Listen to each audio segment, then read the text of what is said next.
So yes people, how you all, कैसे हो आप सब लोग। गाइस आशा करता हूँ आप लोग बहुत बढ़िया होंगे। मैं बता दूं मैं भी बहुत बढ़िया हूँ। सर आज कुछ तूफानी करते हैं। आज हम लोग क्या तूफानी करते हैं, सबसे पहले इसको समझ लेते हैं। आज मैं आपका डायरेक्टर का एक रिटर्न प्रैक्टिस मैराथन लेने वाला हूँ। सर इसके अंदर क्या होने वाला है सुनना। क्या होता है, हम लोग कोई भी मैराथन अगर लोग देखेंगे तो उस मैराथन का सबसे बड़ा प्रॉब्लम क्या है कि आपके सामने कंटेंट लिखा हुआ है, उसी कंटेंट को सामने वाला पढ़ाएगा। और बेटा एक बार कई बार ऐसा हो जाता है कि हम लोग लेक्चर देखते हैं, लेकिन लेक्चर देखते देखते हम लोग कहीं और चल जाते हैं।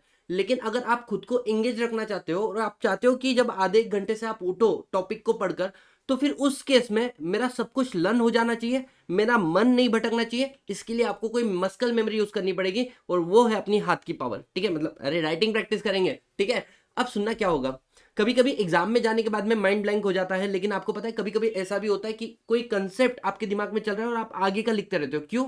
द रीजन बिंग आपने उसके ऊपर इतना ज्यादा प्रैक्टिस किया था। तो I will try my level best कि इस मैराथन को मैं शॉर्ट सिंपल एंड एकदम टू द एक्सटेंट जितना पॉसिबल है उतने कम समय में कंप्लीट करूं। ठीक है, तो आप लोग पेन पेपर लेके बैठना और उसके बाद में थोड़ा सा आगे बढ़ना। अगर आपको लगता है ये मैराथन वर्थ वॉचिंग है तो make sure do share with your friend. और यार कमेंट कर लेना, बिकॉज तुम्हारा जो कमेंट आता है वो हम लोग पढ़ते हैं और उसी से हम लोगों को मोटिवेशन मिलता है। और अगले टॉपिक कौन सा होने चाहिए इसके बारे में भी बता देना। This is the new initiative that I am starting with for you guys. चलो शुरू करते गए हम लोग सेक्शन नंबर 149। अच्छा सुनना, एग्जाम क्लास के अंदर हम लॉजिकली अलग सेक्शन में रेंज में पढ़ते हैं, लेकिन क्योंकि हमने डायरेक्टर चैप्टर एक बार पढ़ लिया, मैं ऐसे मान के चलता हूं। ठीक है, तो आप कोशिश करना अब जो हम लोग लिखेंगे वो सेक्शन 149 से लेके 142 तक जो ऑर्डर है उसी ऑर्डर में लिखने वाले हैं। शुरू करते गए, सबसे पहला हमारा क्या, सेक्शन नंबर 149 है ना। आप लोग भी साथ में लिखना शुरू कर दो गाइस। ठीक है, सबसे पहला क्वेश्चन आता है कि सर एक कंपनी के अंदर, सुनो इसके पहले भी, कि एक डायरेक्टर की रिक्वायरमेंट क्यों होती है कंपनी के अंदर। डायरेक्टर की रिक्वायरमेंट क्यों होती है, तो इसका रीजन है, एक कंपनी जो है वो सेपरेट लीगल एंटिटी है। दूसरा, कंपनी के जो नंबर ऑफ शेयर होल्डर है they are very high in number. मतलब सर जैसे अगर हम लोग एग्जांपल ले लेते हैं रिलायंस इंडस्ट्री लिमिटेड के, तो 40 लाख शेयर होल्डर है। इतने सब लोग आकर कंपनी को मैनेज तो नहीं कर सकते। ठीक है, अच्छा फिर बोलेंगे कंपनी तू खुद को मैनेज कर ले। कंपनी क्या है, एक आर्टिफिशियल पर्सन है, कंपनी खुद को मैनेज नहीं कर सकती है। इसलिए और शेयर होल्डर इतने ज्यादा है तो वो कंपनी को मैनेज कर नहीं पाएंगे। इसलिए कंसेप्ट आया this a separation of ownership and management, कि हम लोगों को अलग करना पड़ेगा ओनरशिप को, और हम लोगों को अलग करना पड़ेगा किसको, मैनेजमेंट को। तो कौन है कंपनी के ओनर, शेयर होल्डर जिसको आप मेंबर भी बोल सकते हो, और मैनेजमेंट कंपनी का किसके हाथ में, डायरेक्टर के हाथ में है। गैस समझ में आया। देखो अगर हम लोग रास्ते से चलते हैं तो हमें डायरेक्शन कौन दिखाती है, अपनी आंखें। उसी तरीके से कंपनी को जो व्यक्ति डायरेक्शन दिखाता है दैट इज कॉल्ड डायरेक्टर। अब क्वेश्चन ये आया कि सर डायरेक्टर को अपॉइंट करने का पावर किसके हाथ में है, शेयर होल्डर के हाथ में है। इससे लेके कुछ सेक्शन हम आगे पढ़ेंगे। 152 के अंदर लिखा है, सेक्शन नंबर 160 में भी ये लिखा है। हाँ इसके कुछ एक्सेप्शन जरूर है। ठीक है, इसके बाद में गाइस और क्या रिक्वायरमेंट, और it is a requirement of section number 149 की हर एक कंपनी में डायरेक्टर होना चाहिए। अब मान के चलो गाइस, फॉर एग्जाम्पल एक कंपनी का नाम लेता हूं ए लिमिटेड। क्या ए लिमिटेड बी लिमिटेड की सेकंड कंपनी की मेंबर बन सकती है या नहीं बन सकती, जल्दी बताओ। यस, क्या ए लिमिटेड बी लिमिटेड मतलब सेकंड कंपनी की प्रमोटर बन सकती है क्या, प्रमोटर, अरे हाँ है ना, क्या प्रमोटर इंडिविजुअल होना चाहिए, नहीं। क्या ए लिमिटेड बी लिमिटेड की डायरेक्टर बन सकती है क्या गाइस, यस और नो, आंसर इज नो। क्यों? एक कंपनी दूसरी कंपनी का मेंबर बन सकती, प्रमोटर बन सकती, लेकिन एक कंपनी दूसरी कंपनी का डायरेक्टर नहीं बनती। रीजन बीइंग, बेटा कंपनी खुद ही क्या है, खुद ही एक आर्टिफिशियल पर्सन है। और बेटा कभी भी आर्टिफिशियल पर्सन को चलाने के लिए हमारे पास चाहिए होता है नेचुरल पर्सन, जबकि ये नेचुरल पर्सन नहीं है, इसलिए डायरेक्टर नहीं बन सकते। अब शुरू करते हैं सेक्शन नंबर 149 के साथ में। सेक्शन नंबर 149 बोलता है कि हमारे कंपनी में क्या चाहिए, डायरेक्टर चाहिए। कितने डायरेक्टर चाहिए guys, minimum number of director कितने चाहिए, तो answer is 3 to 1। In case of public company 3, in case of private company, और इन केस ऑफ 1% कंपनी। अच्छा जो डायरेक्टर है वो कौन होने चाहिए गाइस, वो इंडिविजुअल होने चाहिए, कोई कंपनी नहीं होनी चाहिए। Sir maximum number of director हमारे कंपनी के अंदर कितने रहेंगे, बताओ। मैक्सिमम नंबर ऑफ डायरेक्टर 15 रहेंगे। और सर अगर हमें 15 के बियॉन्ड जाना होगा, हम लोगों को 15 के बियॉन्ड जाना होगा, then you need to pass what, पहले आपको पहले पास करना पड़ेगा स्पेशल रिजोल्यूशन। स्पेशल रिजोल्यूशन यहां पर एक मैं इंटरप्रिटेशन टेस्ट दे देता हूं आपको। मानो मेरे कंपनी में 15 डायरेक्टर है और अब मुझे डायरेक्टर अपॉइंट करना है ए और बी को, मतलब 16 नंबर का डायरेक्टर, 17 नंबर का डायरेक्टर। बताओ इनका अपॉइंटमेंट किससे होगा, बाय पासिंग स्पेशल रिजोल्यूशन, या बाय पासिंग ऑर्डिनरी रिजोल्यूशन। आप बोलोगे सर 15 के ऊपर अगर अपॉइंट कर रहे हो तो क्या पास करना पड़ेगा, special. Answer is wrong. Special resolution नहीं, अपॉइंटमेंट अभी भी ऑर्डिनरी रिजोल्यूशन से होगा। हाँ, 15 के ऊपर जाने के लिए आपको स्पेशल रिजोल्यूशन चाहिए, अपॉइंटमेंट के लिए स्पेशल नहीं बोला, इसलिए बोला पहले एसआर पास करो। क्या आपको ये वाला पॉइंट समझ में आया गाइस, यस और नो? मैं यहाँ पे रफ कर रहा हूँ इस वाले पॉइंट को, है ना। अब मैं टू द पॉइंट रहूंगा एकदम, ऐसा ज्ञान व्यान नहीं पेलूंगा, आ जाओ। तो गाइस अब आ गया तुम्हारा एसआर पास करना पड़ेगा। अब तुम्हारे कंपनी में there is a concept called women director. एक वुमेन डायरेक्टर होती है। सर वुमेन डायरेक्टर किस कंपनी को एप्लीकेबल होता है? तो बोले लिस्टेड कंपनी के अंदर या इसके अलावा अनलिस्टेड पब्लिक कंपनी के अंदर जिसका पेड अप शेयर कैपिटल या जिसका टर्नओवर कितना है गाइस, 100 करोड़ और मोर, 100 करोड़ और 300 करोड़, मतलब paid up share capital 100 crore और टर्नओवर कितना 300 करोड़ या मोर, या दोनों के बीच में क्या है, और एक भी क्राइटेरिया हिट हो गया तो आपके कंपनी में कितनी वुमेन डायरेक्टर चाहिए guys? At least one, at least one. अच्छा, सेबी एलओडीआर के प्रोविजन अलग है जो बोलता है इंडिपेंडेंट वुमेन डायरेक्टर चाहिए पहले 1000 कंपनी को, मतलब। अब इसके आगे आ जाते हैं। सर सुनो ना, अगर मेरे कंपनी में वुमेन डायरेक्टर है कितनी, दो वुमेन डायरेक्टर है और एक आधी उसमें से गचक गई, मतलब वो अब कंपनी के डायरेक्टर नहीं है, तो क्या मैं इसको कैजुअल वैकेंसी बोलूंगा? Answer is no. अगर तुम्हारे कंपनी में सिर्फ एक ही वुमेन डायरेक्टर थी, वो वुमेन डायरेक्ट गचक गई, मतलब अब वो तुम्हारी कंपनी में डायरेक्टर नहीं है, अब ये हो गई है कैजुअल, मतलब कौन सी वैकेंसी, इंटरमीडिएट वैकेंसी। सर अगर वैकेंसी आ जाती है वुमेन डायरेक्टर के पोजीशन में, हम इसको कैसे फिल करेंगे? बड़ा सिंपल है यार, 3 मंथ और नेक्स्ट बोर्ड मीटिंग बेटा, विचेवर इज अर्लियर या विचेवर इज लेटर। मानो तुम्हारी बोर्ड मीटिंग कल ही है तो कैसे अपॉइंट कर लोगे नेक्स्ट बोर्ड मीटिंग में? इसके लिए बोला आज वुमेन डायरेक्टर गई, वो देख के जाएंगे, कल मीटिंग है ना, आज ही छोड़ के जाती, देखते इनको कैसे मिलती, इसलिए बोला गई 3 मंथ और next board meeting whichever is later. और सर सुन लो ना, मेरी कंपनी इनकॉर्पोरेट हुई है और इनकॉर्पोरेट हुई है इस क्राइटेरिया के साथ में कि हमें वुमेन डायरेक्टर क्या हो चुकी है, एप्लीकेबल हो चुकी है। बताओ मेरे केस में वुमेन डायरेक्टर आप कब तक अपॉइंट कर लोगे? तो बोले जिस दिन आपका कंपनी का इनकॉर्पोरेशन हुआ वहां से 6 महीने के अंदर हमें वुमेन डायरेक्टर को अपॉइंट करना पड़ेगा, अगर बनते बराबर ही तुम्हें वुमेन डायरेक्टर एप्लीकेबल हो चुका है तो। अब ये हो गया वुमेन डायरेक्टर। अब आएगा कौन सा director guys? Resident director. Resident director क्या बोलता है कि देखो वुमेन डायरेक्टर सिर्फ उस कंपनी में लगती थी जो कंपनी बहुत ही बड़ी है। रेसिडेंट डायरेक्टर किसको लगता है गाइस? ये एप्लीकेबल होता है एवरी कंपनी, हर एक कंपनी को रेसिडेंट डायरेक्टर लगता है, चाहे छोटी हो, चाहे बड़ी हो, चाहे पब्लिक हो, चाहे प्राइवेट हो, हर एक कंपनी में कम से कम कितने रेसिडेंट डायरेक्टर होने चाहिए गाइस? 1 रेसिडेंट डायरेक्टर होना चाहिए। जस्ट होल्ड ऑन ना, कोई तो भी आया घर पे। तो जो रेसिडेंट डायरेक्टर होता है गाइस, वो रेसिडेंट डायरेक्टर म्हणजे काय? रेसिडेंट डायरेक्टर किसको बोलोगे? बोलते हैं जो during the financial year, company के फाइनेंशियल ईयर जो चल रहा है उस तक कितने दिन, 182 डेज उसका स्टे कहां पर है गाइस? इंडिया के अंदर अगर होगा तो ऐसे डायरेक्टर को हम लोग क्या बोलेंगे? रेसिडेंट डायरेक्टर बोलेंगे। अब सुनना, अगर फाइनेंशियल ईयर चालू है गाइस 25-26 जो अभी का चालू है, ठीक है, तो अगर मुझे आज कंपनी बनानी है तो मैं क्या पिछले साल का रेसिडेंशियल स्टेटस देखूंगा? नहीं, during the financial year specifically लिखा हुआ है, पिछले साल का बिल्कुल भी नहीं देखना है। मतलब सर रेसिडेंट आज अगर मानो 2 लोग आए तुम्हारे पास, एक का नाम है जॉन और दूसरे का नाम है क्या लिखते हैं, मिया, ये दोनों के दोनों कहा के नहीं है गाइस, ये दोनों के दोनों इंडिया के भी नहीं है, और इनको क्या बनने का है? गाइस हमारी कंपनी के अंदर डायरेक्टर बनने का है, और यही हमारे शेयर होल्डर है। क्या इनकी कंपनी हम लोग बना के दे सकते हैं? बिल्कुल बना के दे सकते हैं। कंडीशन, अपॉइंटमेंट कंपनी बनाते वक्त नहीं देखना है कोई रेसिडेंट है या नहीं, कंपनी का जब फाइनेंशियल ईयर एंड होगा ना तब तक आप लोग रेसिडेंट होने चाहिए, एक ने तो भी रेसिडेंट का स्टेटस मेंटेन करना चाहिए, ठीक है। इसके अलावा सर अगर मेरी कंपनी ही बनी कब? In the month of December, मान के चलो मेरी कंपनी कब बनी? In the month of December 25, और फाइनेंशियल ईयर एंड होगा 31 मार्च 26 को। क्वेश्चन ये आता है सर 182 दिन तो बचे भी नहीं है फाइनेंशियल ईयर कंप्लीट होने में, तो बोलते हैं फिर ऐसे केस में अगर आपका फर्स्ट ईयर होगा तो आपको प्रोपोर्शनेट कैलकुलेशन करना पड़ेगा। क्या ये बात आपको समझ में आ रही है? जैसा नो, यहां पर खत्म हो जाता है आपका कंसेप्ट कॉल रेसिडेंट डायरेक्टर। मैं आशा करता हूं आप लोग मेरे साथ में लिखते लिखते आगे बढ़ रहे होंगे। सर इसके बाद में आ जाता है हमारे पास कंसेप्ट कॉल इंडिपेंडेंट डायरेक्टर, जिसमें सबकी फटी पड़ी हुई है। आ जाओ इसकी फाड़ के रखते हैं। सबसे पहला गाइस हमारे सामने क्वेश्चन आता है कि इंडिपेंडेंट डायरेक्टर किस कंपनी में एप्लीकेबल होता है?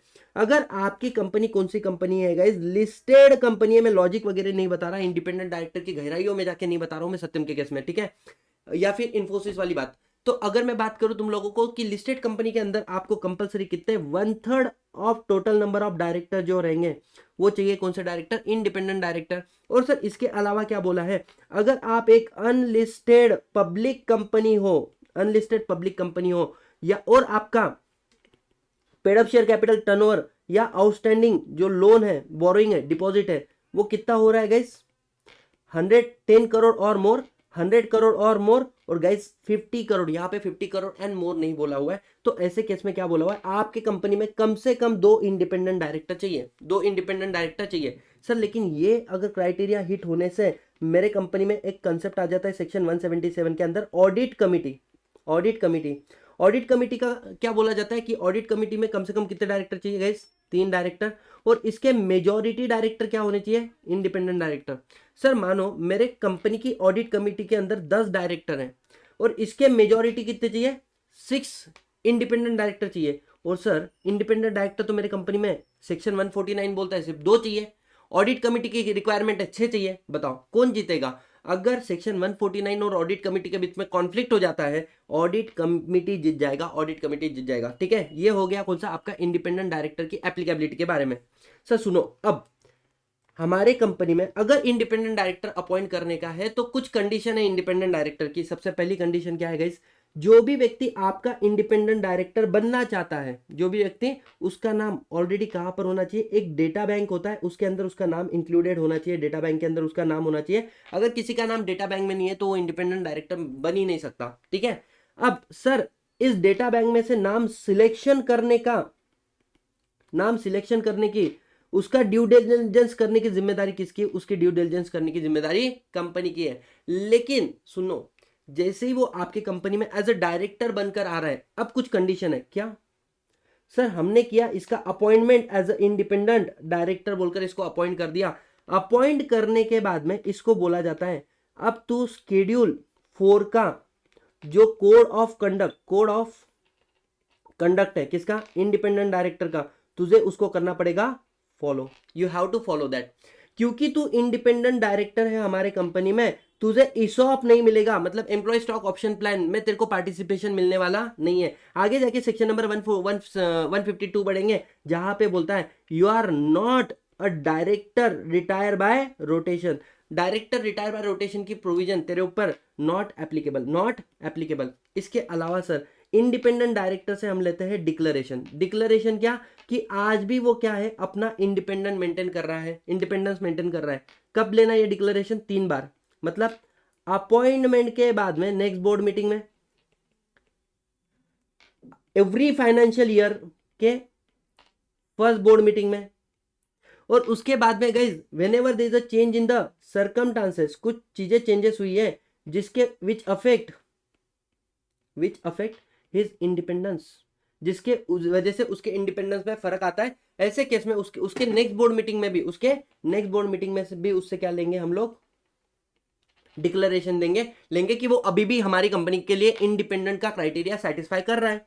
अच्छा सर, एक बार अगर इंडिपेंडेंट डायरेक्टर अपॉइंट हो जाता है, 2 इंपॉर्टेंट क्वेश्चन जो एग्जाम में भी आते हैं वो क्या है सर, इंडिपेंडेंट डायरेक्टर का अगर वैकेंसी हो गया, मेरे कंपनी में जितने इंडिपेंडेंट डायरेक्टर चाहिए उससे कम हो गए, so in that case guys same as women director 3 month और next board meeting whichever is later. और सर अगर मैंने इंडिपेंडेंट डायरेक्टर को अपॉइंट किया तो उसका टेन्योर बताओ, वो मेरे कंपनी में कितने साल तक अपॉइंट हो सकता है। तो देखो पहले तो वो मैक्सिमम एट अ टाइम अगर अपॉइंट हो रहा है तो कितने साल के लिए हो सकता है, मैक्सिमम 5 ईयर। अगर, और उसके लिए उसको पास करना पड़ेगा ऑर्डिनरी रिजोल्यूशन। सर अगर मानो 5 साल हो गए, इसके बाद में क्या मैं उसको रीअपॉइंट कर सकता हूँ क्या, अरे यस और नो, रीअपॉइंट कर सकता हूँ क्या, हाँ, उसके लिए आपको पास करना पड़ेगा एसआर, और साथ ही साथ में अगेन वो कितने साल के लिए अपॉइंट होगा, मैक्सिमम 5 ईयर। सर क्या एक इंडिपेंडेंट डायरेक्टर को 3 साल के लिए भी अपॉइंट कर सकते हो। ठीक है, this is the first term, और ये हो गया उसका सेकंड टर्म। और जैसे ही 2 टर्म होने के बाद में अगले 3 साल तक ही हैज टू टेक कूल, मतलब कूलिंग पीरियड चालू हो जाएगा 3 साल तक, और इसके अंदर उसका नो अदर रिलेशन, वो किसी भी रिलेशन में कंपनी के साथ में क्या नहीं होना चाहिए, एसोसिएट नहीं होना चाहिए। गाइस क्या आपको ये बात समझ में आई, यहां पर आपका इंडिपेंडेंट डायरेक्टर की बातें कंप्लीट हो जाती है। सर सबसे खूंखार चीज है definition, criteria of independent director, एक व्यक्ति कब कब इंडिपेंडेंट डायरेक्टर बन सकता है, सुनो लिखेंगे। अगर आपको किसी भी कंपनी का इंडिपेंडेंट डायरेक्टर बनने का है, पहली बात आप कौन नहीं होने चाहिए, आप नॉमिनी डायरेक्टर नहीं होने चाहिए, आप उस कंपनी के मैनेजिंग डायरेक्टर या होल टाइम डायरेक्टर नहीं होने चाहिए। इसके अलावा सर, इसके अलावा कुछ कंडीशन मैं आपको बता रहा हूँ, ट्राई टू अंडरस्टैंड। इसके अलावा यहां पर आपकी बात कर रही है हिमसेल्फ, इसके अलावा यहां पर हम आपके बात करेंगे किसके, रिलेटिव की। आपके रिलेटिव के वजह से आप इंडिपेंडेंट डायरेक्टर नहीं बनोगे, और यहां पर ही प्लस हिज रिलेटिव। अब ध्यान देना, तीन कंडीशन, तीन इसमें डिवाइड कर लो, आपको बहुत आसान जाएगा ये समझना। पहली बात क्या बोली गई, कौन इंडिपेंडेंट डायरेक्टर नहीं बन सकता।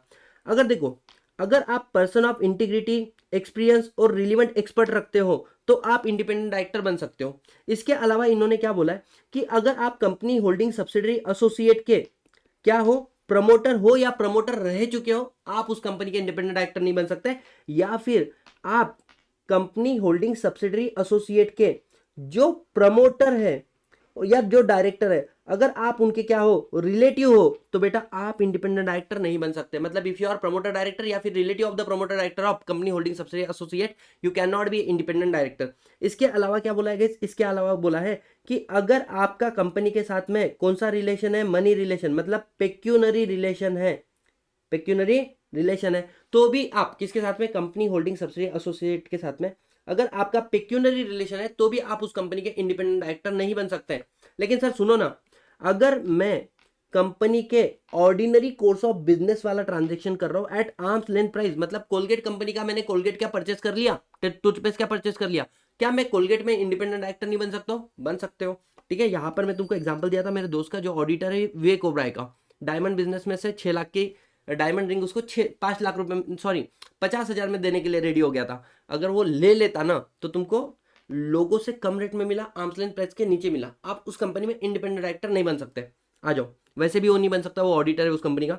इसके अलावा गाइस मैं आपको बताऊं, सुनो, अगर एज अ इंडिपेंडेंट डायरेक्टर आपको रेमुनरेशन मिल रहा है तो वो चल जाएगा, एज अ रेमुनरेशन मिलेगा। या फिर आपका अदर रिलेशन है कंपनी के साथ में but not exceeding 10% of his income, मतलब तुम्हारी जो टोटल कमाई है साल की, मान के चलो तुम्हारी कमाई 10 लाख, 10 लाख का 10% 1 लाख, अगर इस अमाउंट तक का ट्रांजेक्शन होगा, भले वो आर्म्स लेंथ प्राइस पे हो नहीं हो, आप उस कंपनी के इंडिपेंडेंट डायरेक्टर बन सकते हो। ठीक है, बहुत छोटा अमाउंट है। आगे बढ़ते गए, रिलेटिव।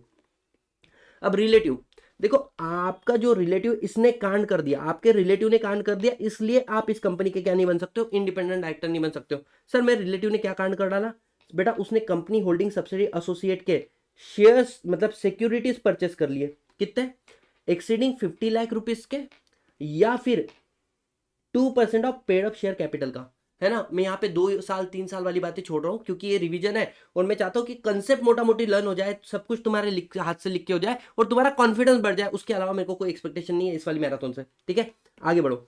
इसके अलावा क्या बोला गया, जो आपका रिलेटिव है ये कंपनी को क्या है, इनडेप्टेड है, इनडेप्टेड है ना, कंपनी होल्डिंग सब्सिडरी एसोसिएट को, या फिर तुम्हारे रिलेटिव ने गारंटी दी है किसी थर्ड पर्सन के अगेंस्ट में, किसको, कंपनी होल्डिंग सब्सिडरी एसोसिएट को। सर कितनी गारंटी दी है, सेम अमाउंट गाइस, 50 लाख रुपए, एक्सीडिंग 50 लाख रुपए, इसलिए आप उस कंपनी के क्या नहीं बन सकते हो, इंडिपेंडेंट डायरेक्टर नहीं बन सकते हो। या फिर तुम्हारे रिलेटिव का जो ऊपर कैलकुलेशन किया ना, कोई भी रिलेशन है कंपनी होल्डिंग सब्सिडरी एसोसिएट के साथ में, कितना बोले, कंपनी होल्डिंग, हाँ, आप 10% ऑफ ग्रॉस टर्नओवर, उस कंपनी का 10% ऑफ ग्रॉस टर्नओवर, या फिर his total income, his total income, तो आप उस कंपनी में क्या नहीं बन सकते हो, इंडिपेंडेंट डायरेक्टर नहीं बन सकते हो। 10% नहीं, इट्स 2% गाइस। ठीक है, 2%, ट्राई टू अंडरस्टैंड।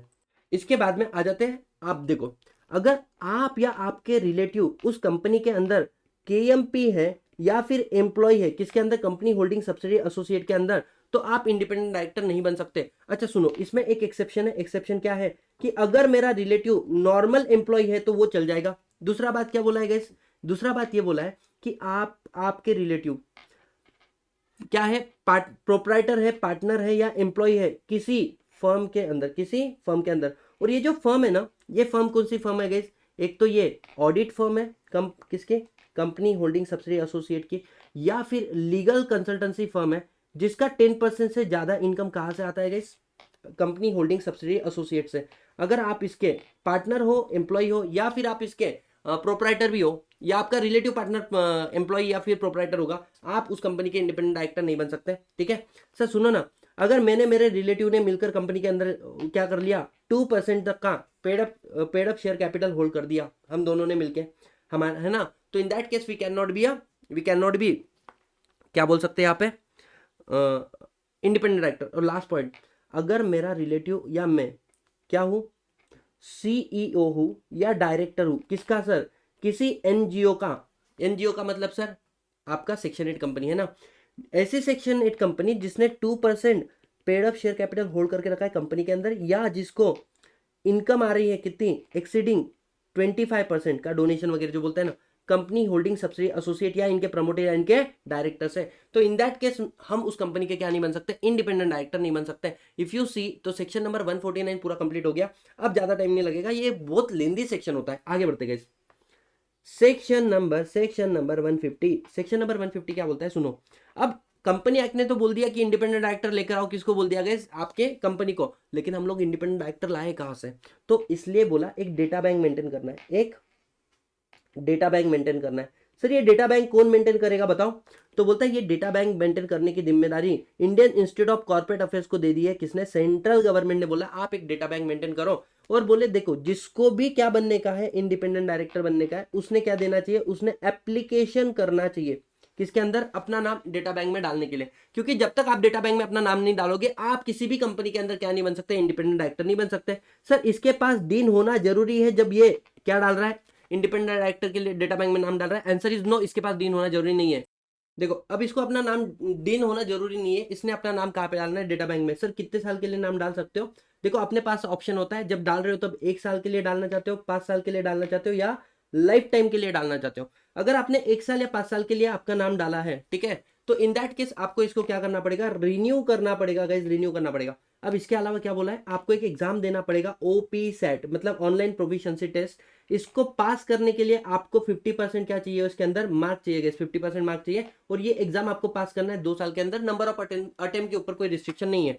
अगर सर मेरा 2 साल हो गया लेकिन फिर भी मैं एग्जाम को क्लियर नहीं कर पाया, तो क्या हो जाएगा, आपका नाम हम लोग रिमूव कर देंगे, हम लोग रिमूव कर देंगे काय में से, डेटा बैंक में से, डेटा बैंक में से आपका नाम रिमूव कर देंगे।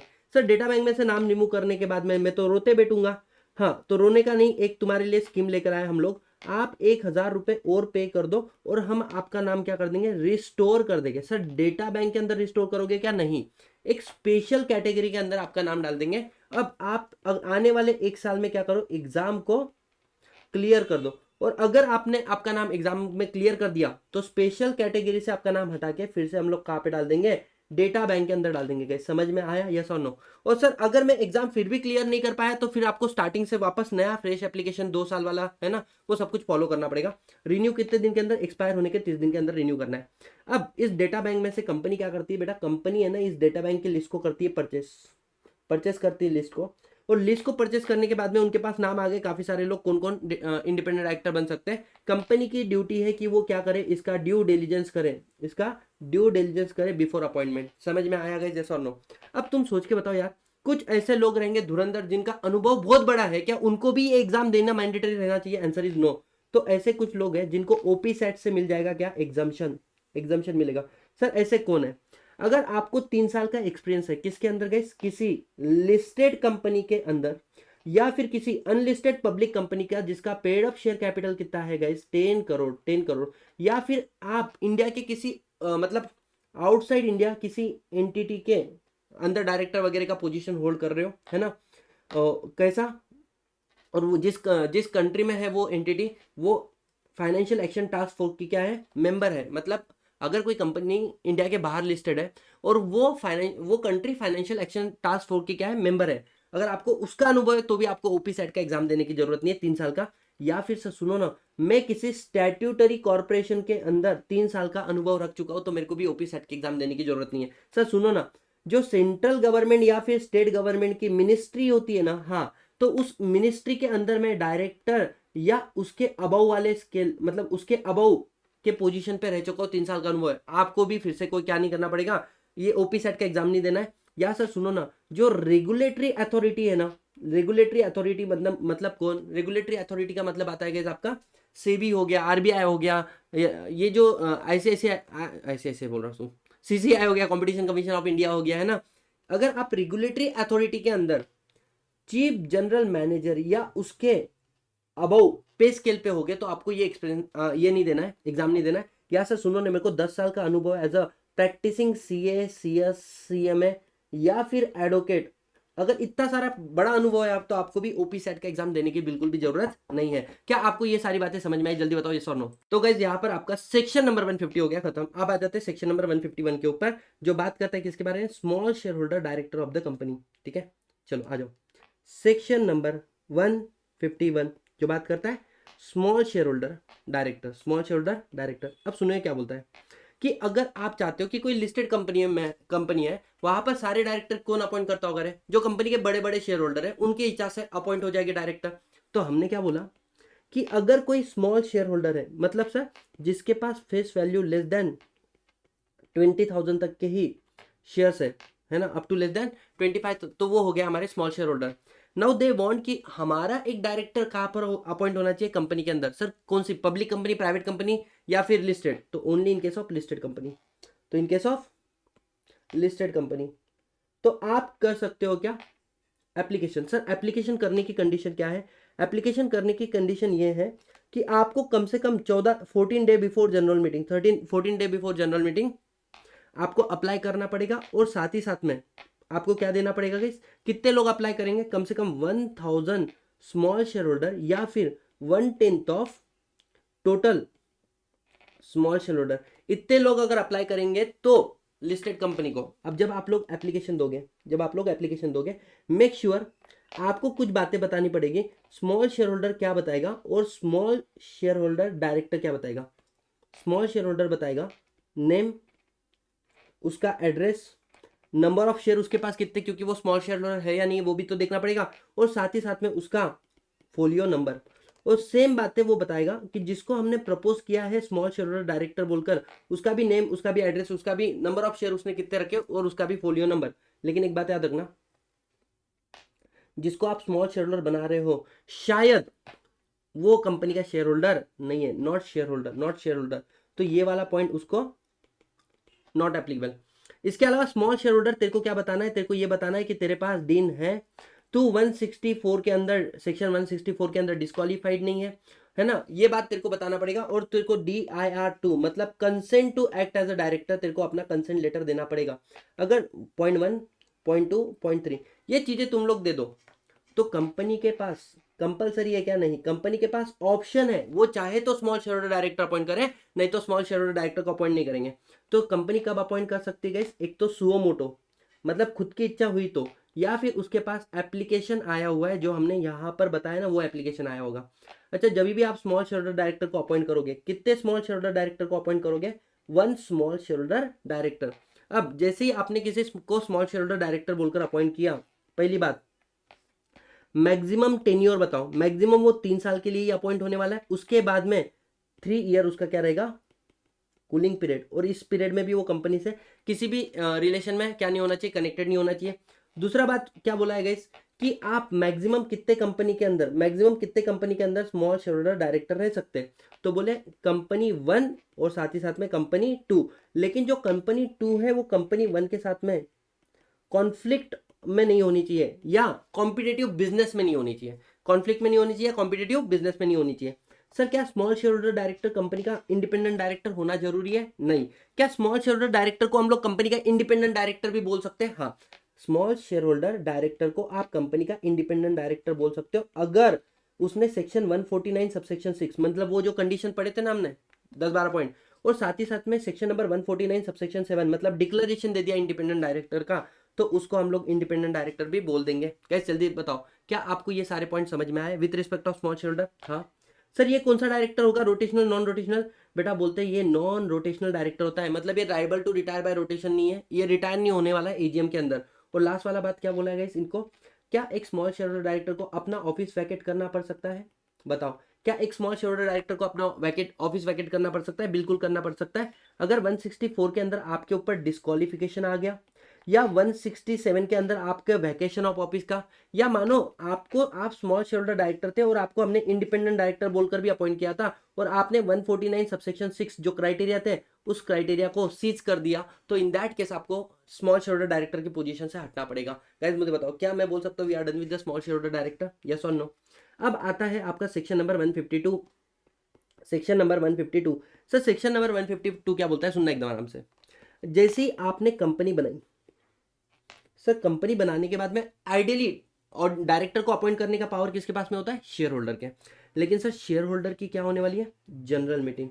जनरल मीटिंग में शेयर होल्डर क्या अपॉइंट करते हैं डायरेक्टर्स। ये बात लिखिए सेक्शन नंबर 152 सबसेक्शन 2 के अंदर, ठीक है। लेकिन जब तक शेयर होल्डर की मीटिंग आएगी, शेयर होल्डर की मीटिंग किसको बुलाना पड़ता है, बोर्ड ऑफ डायरेक्टर को। तो don't you think general meeting बुलाने के लिए भी कंपनी के पास बोर्ड होना चाहिए? हाँ, तो इसलिए बोलते हैं हमारी कंपनी इनकॉर्पोरेशन जब जैसी होगी, हमारे कंपनी में there is a requirement of first director. First director, बताओ हमारे कंपनी का फर्स्ट डायरेक्टर कौन रहेगा? तो इन्होंने बोला जो डायरेक्टर रहेगा उसका एक तो क्या रहेगा, आर्टिकल ऑफ एसोसिएशन में नाम लिखा रहेगा। सर हमारे केस में आर्टिकल में नाम नहीं लिखा है। अच्छा, तो आर्टिकल ऑफ एसोसिएशन के अंदर मैनर बताया रहेगा कैसे अपॉइंट करें, मैनर बताया रहेगा कैसे अपॉइंट करें किसको, आपके डायरेक्टर को। सर हमारे आर्टिकल में वो भी नहीं लिखा हुआ है, ऐसा नहीं लिखा है क्या? फिर जो तुम्हारे सब्सक्राइबर टू मेमोरेंडम है और जो साथ ही साथ में क्या है, इंडिविजुअल है, क्योंकि डायरेक्टर इंडिविजुअल होना चाहिए, वो ऑटोमेटिकली क्या बन जाएंगे तुम्हारे कंपनी के स्मॉल शेयर, सॉरी डायरेक्टर। वो स्मॉल शेयर होल्डर डायरेक्टर का भी सेक्शन हुआ ना, तो वही मुंह में आ रहा है। तो तुम्हारी कंपनी के क्या बन जाएंगे, डायरेक्टर बन जाएंगे। अब सुनो, इसके बाद में क्या बोला गया जिन लोगों ने, कि जिसको आप स्मॉल शेयर होल्डर सॉरी जिसको आप डायरेक्टर बोलकर अपॉइंट कर रहे हो, पहली बात उसके पास क्या होना चाहिए, डीन नंबर। अच्छा, दूसरा उसका अपॉइंटमेंट हो चुका है, हाँ। अब अपॉइंटमेंट होने के बाद में उसने बिजनेस नहीं करना चाहिए, उसने एक्ट नहीं करना चाहिए एज अ डायरेक्टर, जब तक वो क्या नहीं दे देता, जब तक वो व्यक्ति अपना कंपनी को DIR2 मतलब कंसेंट नहीं दे देता।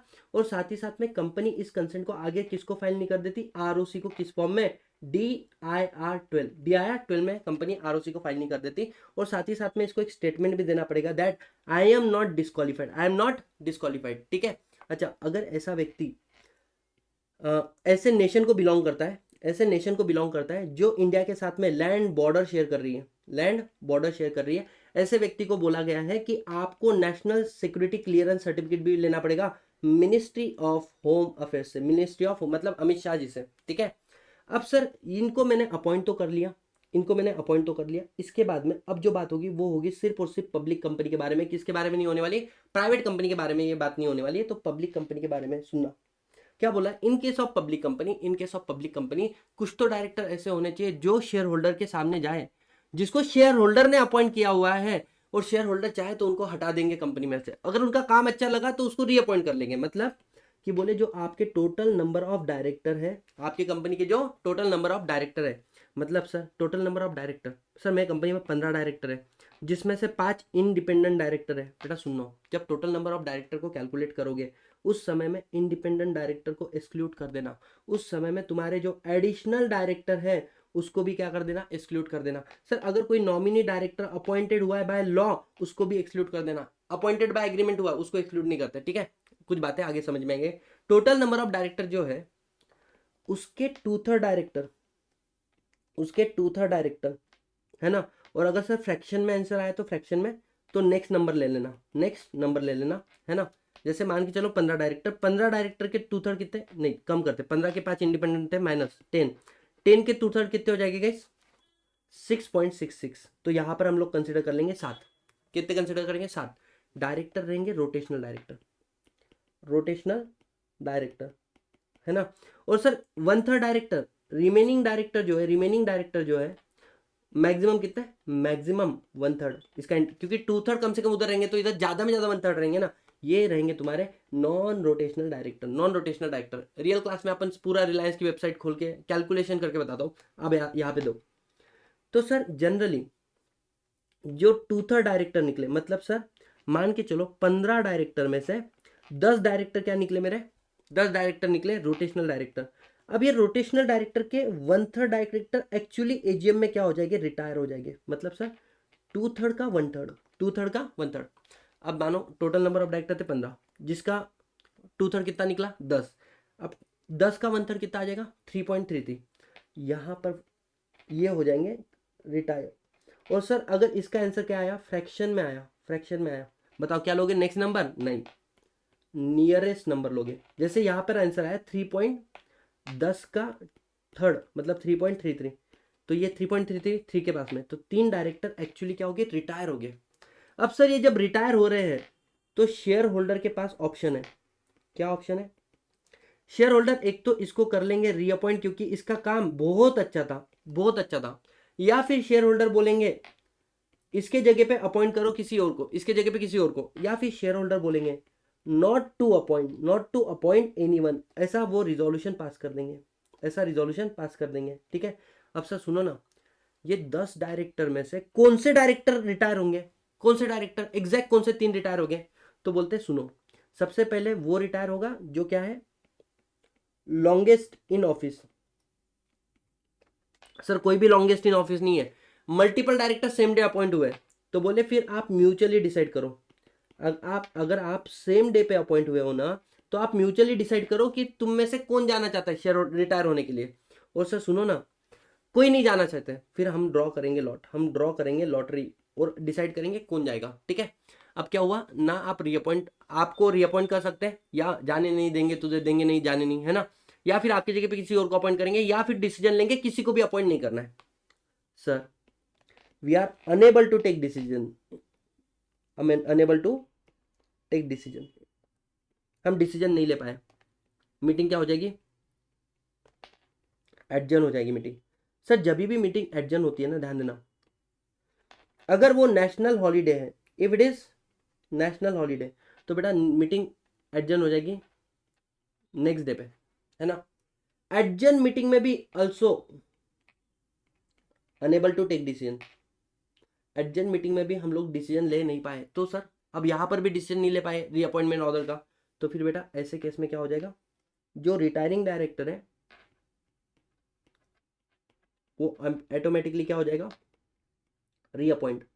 सर लेकिन ये रिटायरिंग डायरेक्टर ऑटोमेटिक रीअपॉइंट नहीं होता है, 5 केस के अंदर, 5 केस कैसे है, अगर उसने खुद ने अनविलिंगनेस दे दी है अपनी, अनविलिंगनेस में मतलब देखो तुमने बोला सतीश सर, क्या सतीश सर को कंटिन्यू करें, तुम रीअपॉइंट भी नहीं करने का बारे में नहीं, अच्छा किसी और को अपॉइंट करना चाहते हो सतीश सर की जगह पे, अच्छा आप ये डिसीजन लो ना मुझे ना किसी को, तो मीटिंग हो गई एडजन। और बेटा एडजन मीटिंग में भी तुमने डिसीजन नहीं लिया, तो तुमको नहीं लगता है भीख में मेरे को अपॉइंटमेंट मिल गई, और I don't want something like this.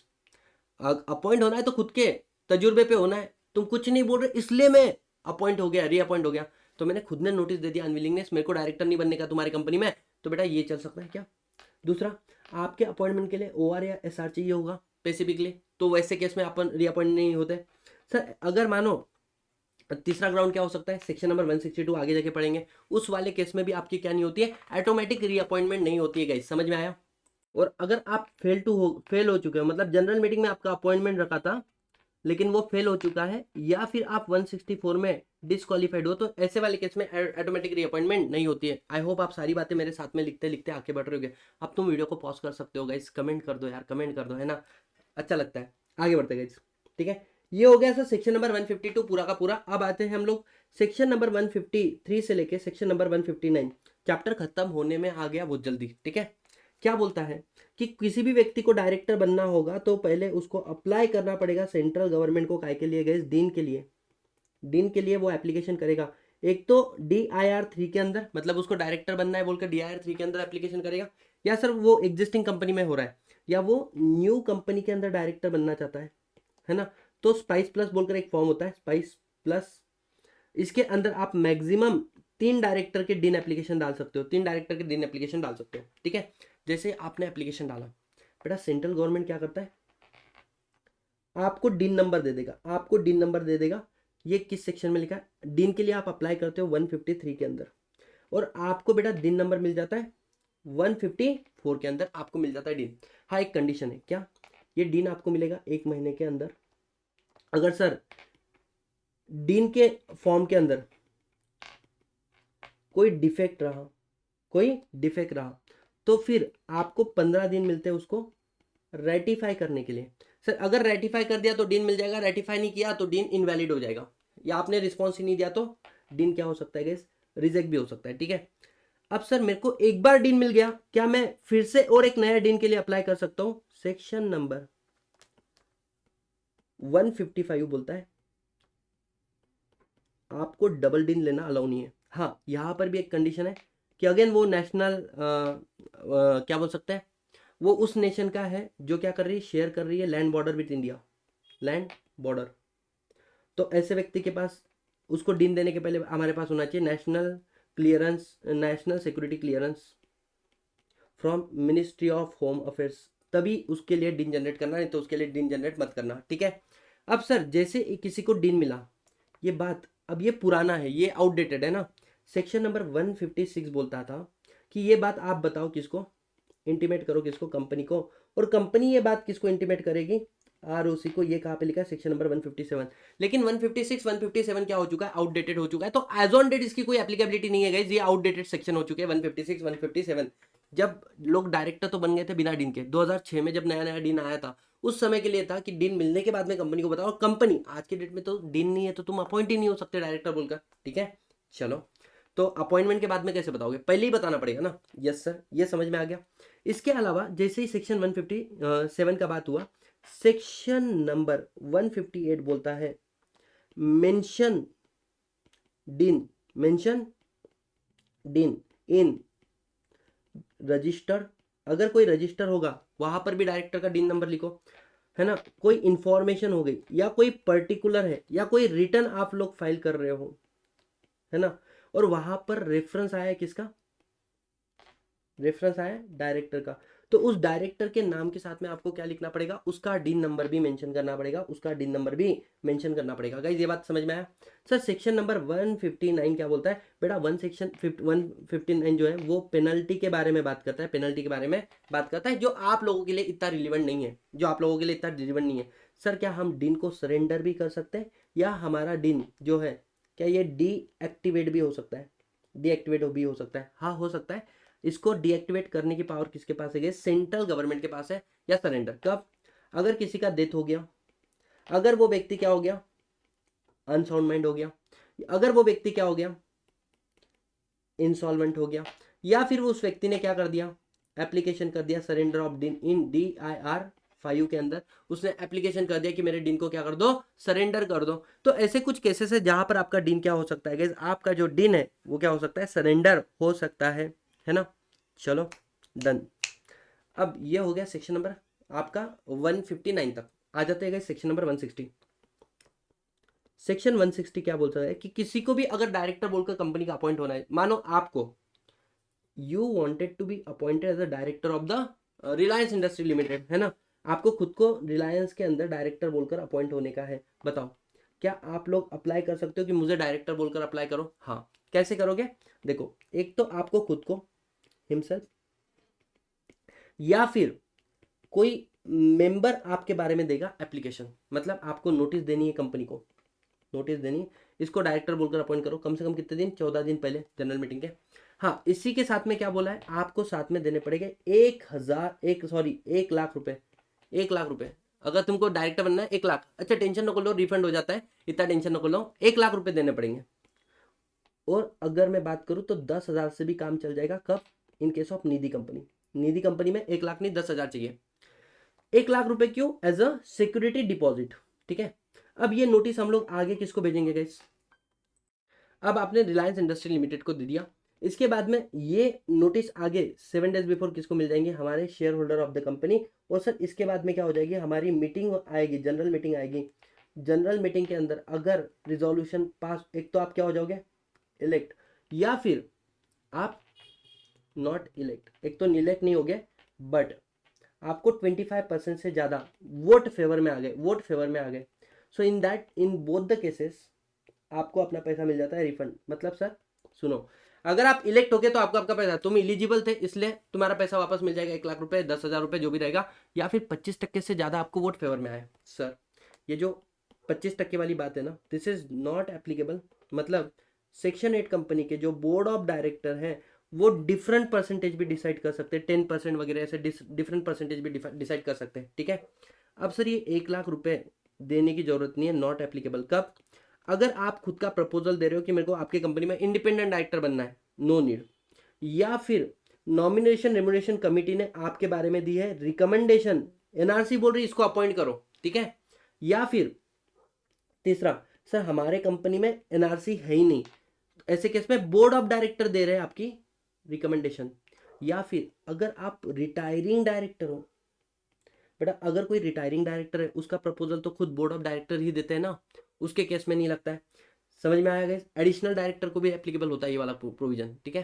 तो यहाँ पर क्या हो गया गाइस, यहाँ पे कंप्लीट हो जाता है सेक्शन नंबर 116। अब सुनो एक बात, आप अपना कैंडिडेचर दो, चाहे आप मेंबर हो चाहे आप मेंबर नहीं हो, या आपका कैंडिडेचर मेंबर भी दे सकता है। इसका मतलब क्या है, मेंबर खुद के लिए भी अप्लाई कर सकता है मेरे को डायरेक्टर बनना है, या मेंबर किसी और के लिए भी अप्लाई कर सकता है, लेकिन कोई और किसी और के लिए अप्लाई नहीं कर सकता। मतलब if you are not a member तो खुद के लिए तो अप्लाई कर सकते हो, किसी और के लिए आप अप्लाई नहीं कर सकते हो। गाइस ये वाला बात क्या आपको समझ में आया, जल्दी बताओ ये सुनो। अब इसके बाद में जो सेक्शन है भयंकर इंपॉर्टेंट सेक्शन है गाइस, लिखेंगे, ठीक है। Section number 161, section number 161। अब यहां पर मैं थोड़ा सा है ना, थोड़ा सा आराम से बात करता हूं मैं इस वाले सेक्शन पे, इंपॉर्टेंट सेक्शन है। ये 4 डायरेक्टर के बारे में बात करता है, एडिशनल डायरेक्टर, इसके अलावा ये बात करेगा अल्टरनेट डायरेक्टर, इसके अलावा ये बात करेगा गाइज आपका नॉमिनी डायरेक्टर, या इसके अलावा ये बात करेगा कैजुअल वैकेंसी, ठीक है। ये 4 डायरेक्टर के बारे में बात करता है। मैं पहले तीनों की कंडीशन बोलूंगा, उसके बाद में मान के चलो आपके कंपनी के जो बोर्ड ऑफ डायरेक्टर है इनको न्यू डायरेक्टर अपॉइंट करने का है,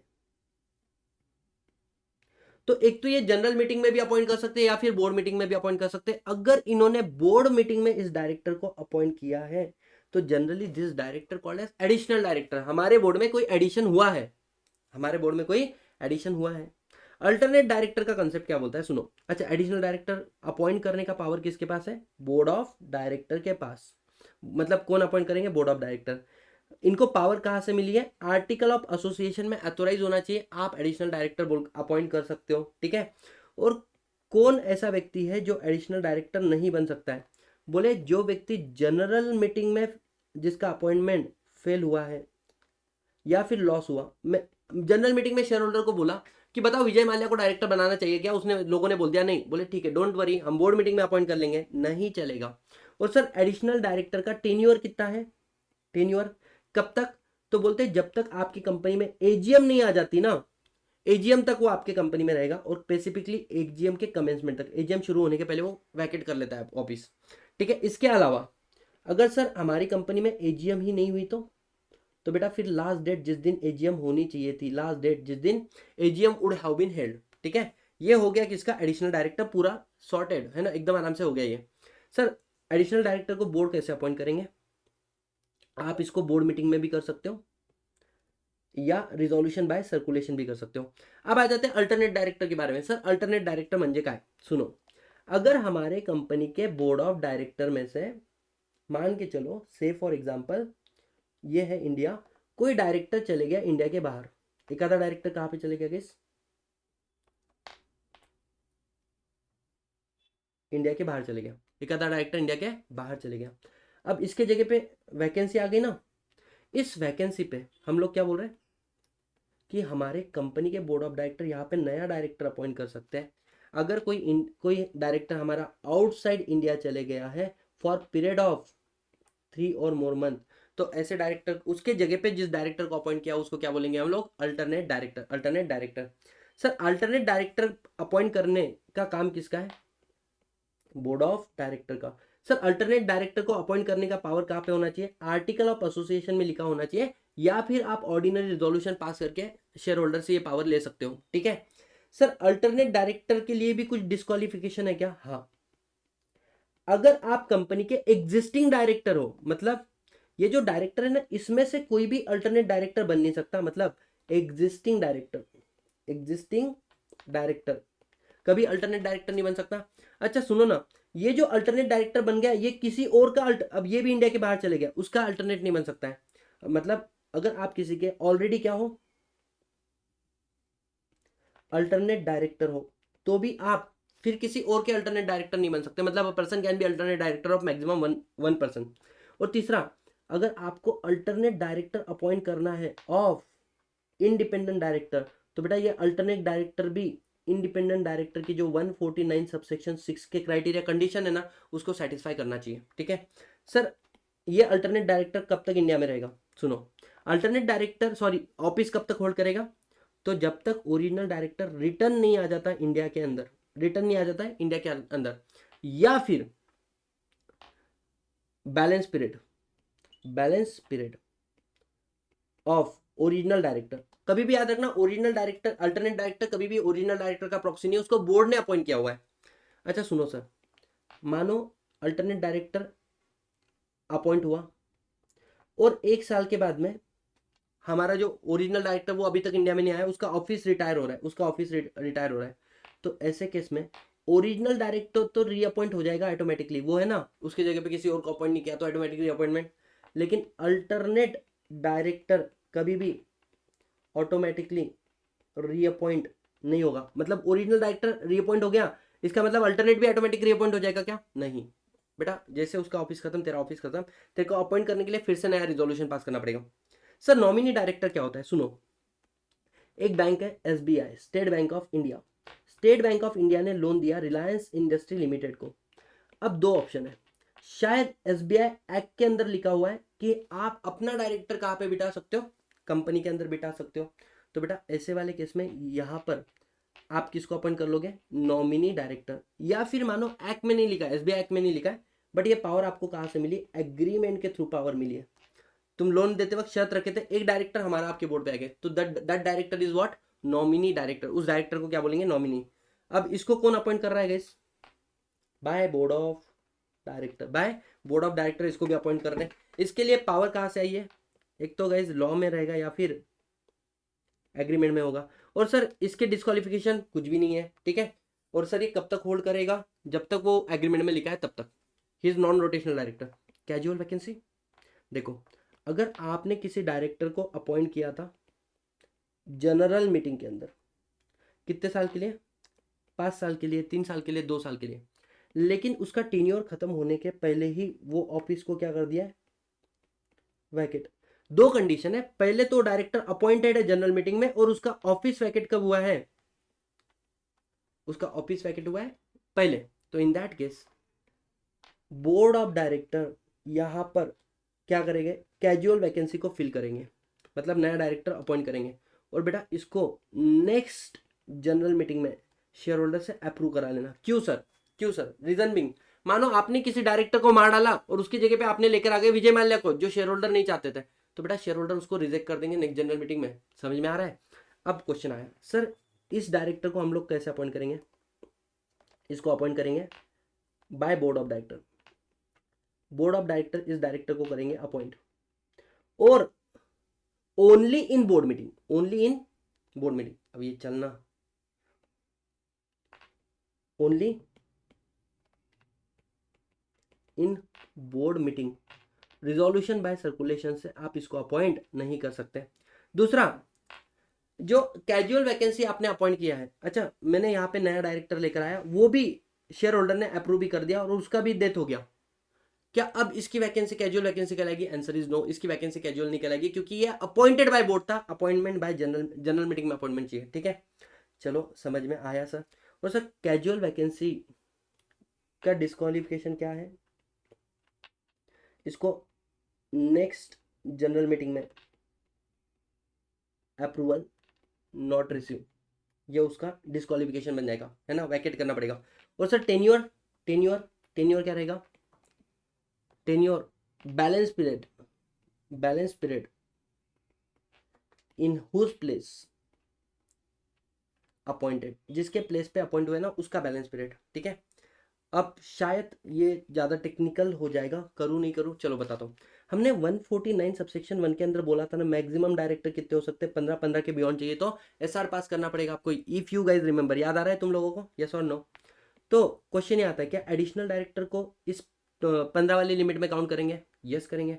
क्वेश्चन ये आता है क्या अल्टरनेट डायरेक्टर को 15 वाली लिमिट में काउंट करेंगे हम लोग, नहीं, क्योंकि वो ओरिजिनल डायरेक्टर गया उसकी जगह पे आया है, ठीक है। उसके जगह पे नॉमिनी डायरेक्टर को काउंट करेंगे नहीं करेंगे, बिल्कुल करेंगे। अगर सुनो लॉ से अपॉइंटेड है तो काउंट नहीं करेंगे, मतलब मानो कंपनी में ऑलरेडी 15 डायरेक्टर हैं और नया नॉमिनी डायरेक्टर लॉ से अपॉइंट हुआ है, तो एसआर पास करने की जरूरत नहीं क्योंकि 16 हो रहे बोल के, ठीक है। या फिर एग्रीमेंट से हुआ है तो फिर काउंट करेंगे, ठीक है। और सेम ये तो डिपेंड करता है वो किसके जगह पे अपॉइंट हुआ है ना, तो वो उसको टोटल नंबर ऑफ डायरेक्टर में इंक्लूड किया था, तो इसको करना नहीं तो मत करना, ठीक है। Any single problem till this point guys, ठीक है, सॉर्टेड सर। सर ये रोटेशनल डायरेक्टर के अंदर आएंगे कि नहीं आएंगे? पहली बात, ये टोटल नंबर ऑफ डायरेक्टर में नहीं आता क्योंकि एजीएम के पहले ये खुद ही रिटायर हो जाता है, तो ये rotational director, non rotational director की लिस्ट में भी नहीं आता। सर अल्टरनेट डायरेक्टर जो है, क्या वो टोटल नंबर ऑफ डायरेक्टर में आएगा या नहीं आएगा गाइस, बताओ। अल्टरनेट डायरेक्टर है ना, तो अल्टरनेट डायरेक्टर ये भी अगेन किसके जगह पे आया हुआ है। उसके बाद में इसका सेम लॉ से अपॉइंट किया है तो टोटल नंबर में भी नहीं आएगा और रोटेशनल नॉन रोटेशनल भी नहीं आएगा, और यहाँ पे अग्रीमेंट से अपॉइंट किया है तो ये टोटल नंबर ऑफ डायरेक्टर में आएगा नहीं आएगा, आएगा। और ये नॉन रोटेशनल डायरेक्टर है, मतलब ये एजीएम में रिटायर नहीं होता, और ये डिपेंड जिसके जगह पे अपॉइंट हुआ। ये कुछ टेक्निकल पॉइंट है, याद रहे तो बढ़िया, नहीं रहे तो जयराम जी के, ठीक है गाइस। सेक्शन नंबर 161 हो गया। सेक्शन नंबर 162 क्या बोलता है, सुनो। सेक्शन 162 बोलता है कि आपने सिंगल रिजोल्यूशन से मल्टीपल डायरेक्टर को अपॉइंटमेंट नहीं करना चाहिए। अगर आपने ऐसा किया तो ये एक्ट क्या कहलाएगा, वॉइड कहलाएगा। और इसको वैलिड करने का एक तरीका है, क्या, पहले पास करो, अनलेस, जब तक आप क्या नहीं करते हो, पहले प्रपोजल रिजोल्यूशन पास करो। प्रपोजल रिजोल्यूशन मतलब शेयर होल्डर के पास ले जाओ, क्या हम 3 डायरेक्टर को सिंगल रिजोल्यूशन से अपॉइंट करें। अगर ये पास हुआ है without single vote cast against it,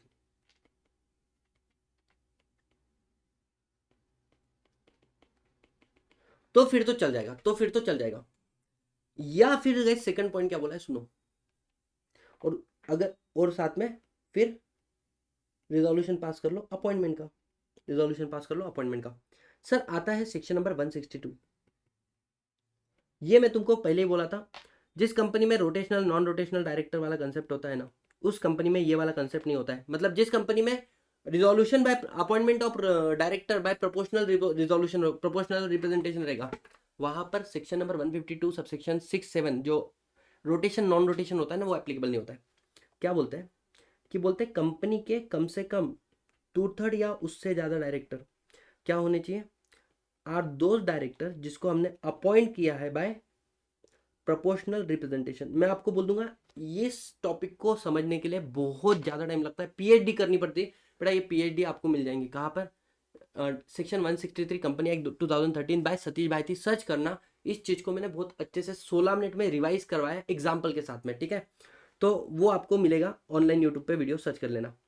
तो 2/3 डायरेक्टर आपके क्या होने चाहिए, प्रोपोर्शनल रिप्रेजेंटेशन। मतलब सर मानो 15 डायरेक्टर, 15 में से 2/3 मतलब 10 डायरेक्टर। इसमें भी क्या रहेंगे कि भाई साहब 10 डायरेक्टर है ना, मानो 8 डायरेक्टर अपॉइंट करेंगे बड़े शेयर होल्डर, और जो 2 डायरेक्टर है उसको अपॉइंट करेंगे छोटे शेयर होल्डर। छोटे शेयर होल्डर समझ में आ रहा है क्या, मतलब प्रोपोर्शनल रिप्रेजेंटेशन दोनों के डायरेक्टर वहां पे है। और इनका टेन्योर मैक्सिमम कितने साल का होता है, 3-3 साल का होता है। उसके बाद में इनको रीअपॉइंट वगैरह सेम स्टोरी, ठीक है।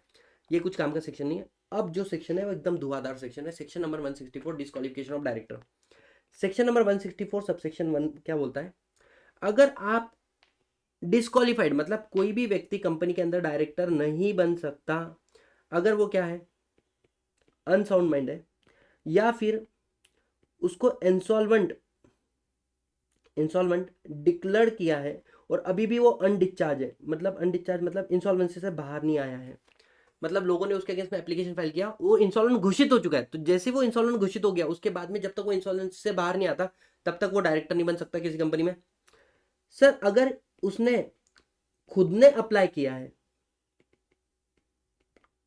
फॉर इंसॉल्वेंसी, तो भले ही उसकी एप्लीकेशन क्या है, पेंडिंग है, फिर भी हम लोग उसको क्या बोलेंगे, डिस्क्वालिफाइड। मतलब 3 बातें सुनो, अगर आप अनसाउंड है या किसी ने आपके ऊपर एप्लीकेशन डाला और आप डिक्लेयर्ड हो गए, तो जैसे डिक्लेयर हो गए उसके बाद में आप नहीं बन सकते जब तक आप फ्री नहीं होते। और अगर आपने खुद ने अप्लाई किया, चाहे आप डिक्लेयर हो चाहे आप डिक्लेयर ना हो इंसॉल्वेंट, आपका एप्लीकेशन पेंडिंग भी होगा तो भी आप इंसॉल्वेंट घोषित कर लोगे, क्योंकि आपको लगता है इंसॉल्वेंट तो दे रहा है हाई चांसेस।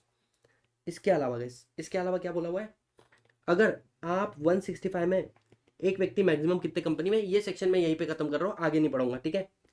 सेक्शन 165 बोलता है एक व्यक्ति मैक्सिमम 20 कंपनी के अंदर क्या बन सकता है, डायरेक्टर बन सकता है। 20 कंपनी, इस 20 कंपनी में दो कंपनियों को काउंट मत करना, सेक्शन 8 कंपनी और डॉर्मेंट कंपनी को काउंट मत करना, एक्सक्लूड कर दिया, 20 कंपनी में से बाहर बाहर निकाल दिया।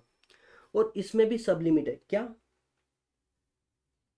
आप सिर्फ 10 ही कंपनी के अंदर डायरेक्टर बन सकते हो, अगर वो कंपनी कौन सी है, पब्लिक कंपनी, या फिर वो कंपनी कौन सी है, प्राइवेट कंपनी, जो कि किसी पब्लिक कंपनी की, जो कि किसी पब्लिक कंपनी की एक तो होल्डिंग कंपनी है या फिर सब्सिडी कंपनी। मतलब कोई प्राइवेट कंपनी अगर किसी पब्लिक की सब्सिडी होगी या किसी पब्लिक की होल्डिंग होगी तो भी उसको 10 की लिमिट में काउंट करेंगे। गाइस समझ में आया आप लोगों को, यस और नो?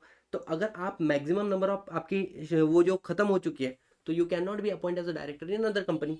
अच्छा, आपसे कंपनी ने कॉल मनी मंगाया, कॉल मनी मंगाया, और बेटा जिस दिन कॉल मनी पे करना था, मतलब ऑन ड्यू डेट, जो ड्यू डेट थी उस दिन आपने पैसा तो पे नहीं किया और अगले 6 महीने तक पैसा पे नहीं किया, उस कंपनी के अंदर, स्पेसिफिकली उस कंपनी के अंदर आप डायरेक्टर बन नहीं सकते हो। समझ में आएगा? जल्दी बताओ, यस और नो, यस और नो गाइस, यस या सर। इसके अलावा क्या हो सकता है, आप लोगों के पास डीन नंबर नहीं है, मतलब डीन नंबर, तो एक आ गया 165, एक हो गया कॉल मनी और एक हो गया DIN number, section 152 subsection 3, DIN number नहीं है, तो in that case you can not be appointed as a director of the company.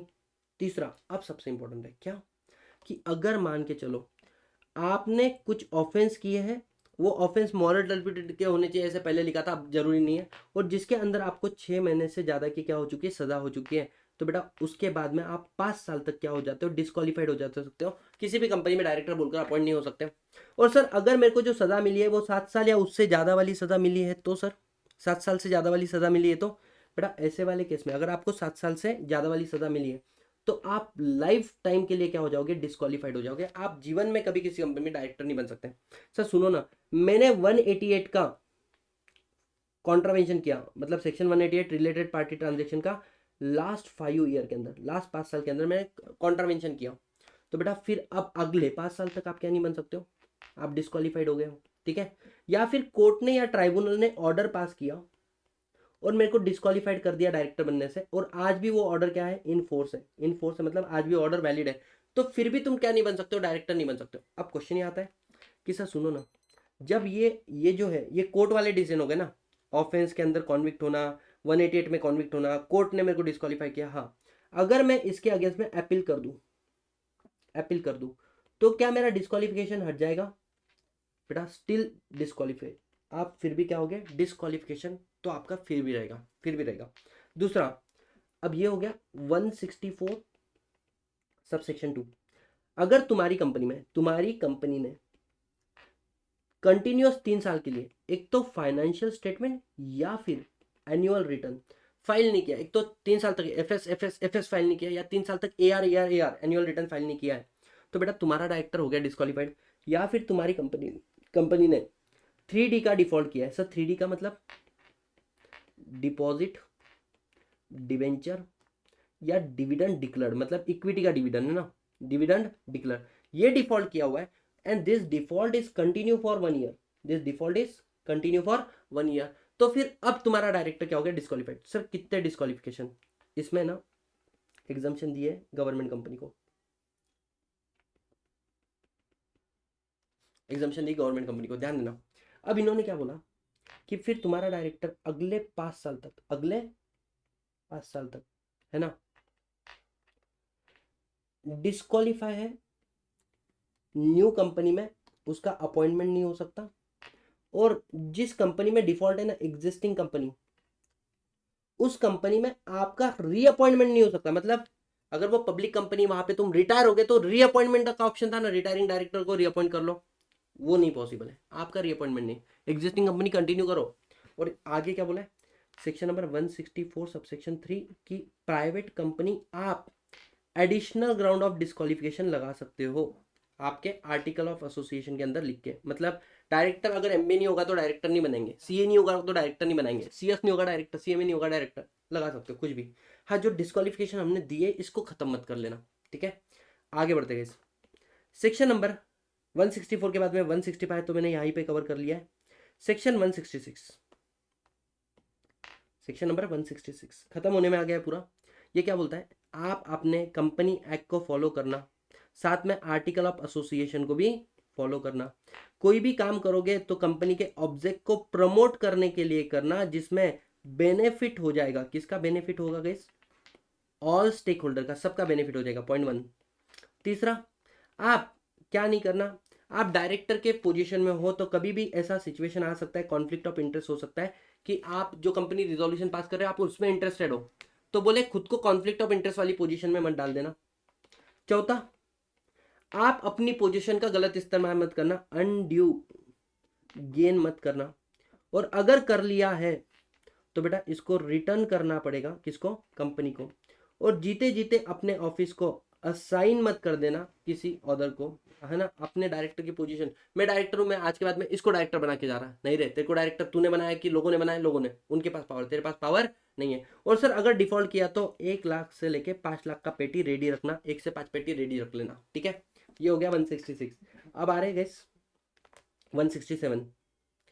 167 बात करता है अगर आप किसी कंपनी के डायरेक्टर हो। 164 में मैंने बोला था अगर आप कोई पर्सन हो जो डायरेक्टर बनना चाहते हैं, यहां पे मैं बोल रहा हूं अगर आप ऑलरेडी डायरेक्टर हो आपको अपना ऑफिस करना पड़ेगा वैकेट। सर कब करना पड़ेगा? अगर 164 के अंदर आपको लग गया डिस्क्वालिफिकेशन, वैकेट कर दो। या फिर 164 सबसेक्शन 2, मतलब सर वो फाइनेंशियल स्टेटमेंट या एनुअल रिटर्न और 3D का डिफॉल्ट है, तो ऐसे वाले केस में आप वैकेट कर दोगे ऑल कंपनी से एक्सेप्ट डिफॉल्टिंग कंपनी, एक्सेप्ट दी डिफॉल्टिंग। अच्छा एक बात रह गया, जब ये कंपनी की वजह से आप क्या हो गए, डिफॉल्ट में आ गए ना, अब तुम्हारे कंपनी का डिफॉल्ट को गुड करना पड़ेगा कि नहीं? हाँ, तो इसके लिए हम लोग नया डायरेक्टर अपॉइंट करेंगे कंपनी के अंदर। तो बोलते हैं पहले 6 महीने तक, पहले 6 महीने तक तेरे को कोई भी डिस्क्वालिफिकेशन नहीं लगेगा। 6 महीने में इस कंपनी के डिफॉल्ट को अच्छा कर लेना, और तूने 6 महीने में डिफॉल्ट को अच्छा नहीं किया तो बाद में तू भी डिस्क्वालीफाई हो जाएगा, मतलब तू भी अपना हाथ खराब करके ले लिया डायरेक्टर के साथ में। गैस पहला पॉइंट समझ में आया? एक तो तुम 164 में आ गए तो डिस्क्वालीफाई हो जाओगे और वैकेट कर दो अपना ऑफिस, या फिर 164 सबसेक्शन 2 में अगर तुम्हारा डिस्क्वालिफिकेशन है कंपनी की वजह से, बाकी कंपनी से डिफॉल्ट क्या कर लो, डिस्क्वालीफाई करो, उस कंपनी में कंटिन्यू करो, लेकिन उस कंपनी में रीअपॉइंट नहीं हो सकते। याद है आपको? हाँ। कितने साल के लिए? अगले 5 साल के लिए। गैस जल्दी बताओ सर। इसके अलावा सेक्शन 184 का मैंने किया डिफॉल्ट, मतलब डिस्क्लोजर ऑफ इंटरेस्ट, मैंने इंटरेस्ट को डिस्क्लोज नहीं किया। अच्छा मैंने इंटरेस्ट को तो डिस्क्लोज कर दिया, लेकिन मैंने वो मीटिंग में पार्टिसिपेट नहीं करना था क्योंकि मैं इंटरेस्टेड था, मैंने मीटिंग में पार्टिसिपेट भी कर दिया। एक तो आपने डिस्क्लोज ही नहीं किया, या डिस्क्लोज किया लेकिन मीटिंग में पार्टिसिपेट नहीं करना था, मीटिंग में पार्टिसिपेट कर लिया। बेटा 16 क्या बोल सकते 184 आपको क्या लगा देगा? डिस्क्वालिफिकेशन, वैकेशन का के लिए लायबल। सर सुनो ना, मैंने पिछले 12 महीने में कोई भी बोर्ड मीटिंग अटेंड नहीं की। No board meeting is attended in the last कितने 12 महीने।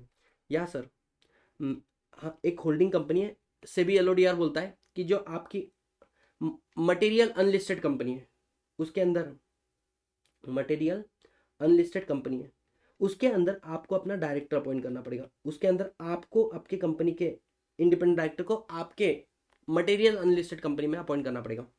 अब मुझे एक बात बताओ, मटेरियल अनलिस्टेड कंपनी में आप अपॉइंट क्यों हुए? क्योंकि आप इस कंपनी में क्या हो? डायरेक्टर हो। अब सोचना, आप एक कंपनी में डायरेक्टर अपॉइंट क्यों हुए हो? क्योंकि आप किसी उसके होल्डिंग कंपनी, उसकी सब्सिडरी, उसकी एसोसिएट कंपनी में डायरेक्टर, इसलिए आप उस कंपनी में। और बेटा आपका इनके साथ में आपका रिलेशन टूट गया, मतलब you are no more director in holding subsidiary associate, तो बेटा यहां से भी आपको अपना ऑफिस करना पड़ेगा वैकेट, मतलब you are cessation of office in the holding subsidiary associate because of which you are a director in the company, तो यहां से भी वैकेशन ऑफ ऑफिस हो जाएगा। समझ में आया? और गाइस इसके अलावा स्पेशल पॉइंट है, ये सारे पॉइंट तो एकदम कॉमन पॉइंट थे, कुछ ही दम नहीं था। कैसे याद है? 164 164 2, उसके बाद में गाइस आपको हाँ ये और 169 के अंदर आपको रिमूव कर दिया एज अ डायरेक्टर बोलकर, रिमूव कर दिया, तो भी वैकेशन 12 महीने तक कोई भी बोर्ड मीटिंग, पिछले बोर्ड मीटिंग से लेके इस बोर्ड मीटिंग तक आप 12 महीने हो गए आपने अटेंड नहीं की, 184 के आपने ये कर दिए, तो आप क्या नहीं बन सकते हो? डायरेक्टर। अब नया पॉइंट, अगर मानो ये 3 केसेस है।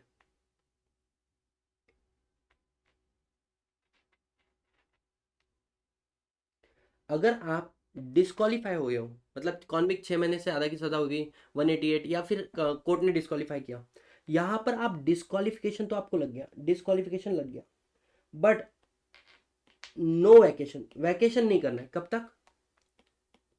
तो बोलते जब आपको डिस्क्वालिफिकेशन लगा, पहले 30 डेज में वैकेशन की जरूरत नहीं है। क्यों?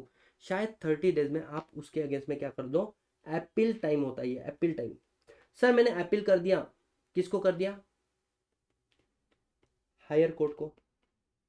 तो फिर अब हायर कोर्ट का डिसीजन आएगा, डिसीजन, उस डिसीजन के बाद में भी अगले 7 दिन तक भी आपको हमने दिया second appeal time, second appeal time, तब भी आप ऑफिस वैकेट मत करो। और सर वो मैंने सेकंड अपील भी कर दिया, अब यहाँ का जब तक डिसीजन नहीं आता ना, तब तक भी आपको वैकेशन करने की जरूरत नहीं है। मतलब अगर आप कोर्ट के इन ऑर्डर से डिस्क्वालीफाइड हुए हो तो डिस्क्वालीफाई तो हो, लेकिन ऑफिस वैकेट मत करना पहले 30 दिन। सर मैंने हायर कोर्ट में अपील ही नहीं किया, 30वें दिन पे वैकेट, मैंने अपील किया, अब वहां का डिसीजन आने के 7 दिन तक, क्योंकि सेकंड अपील टाइम होता है।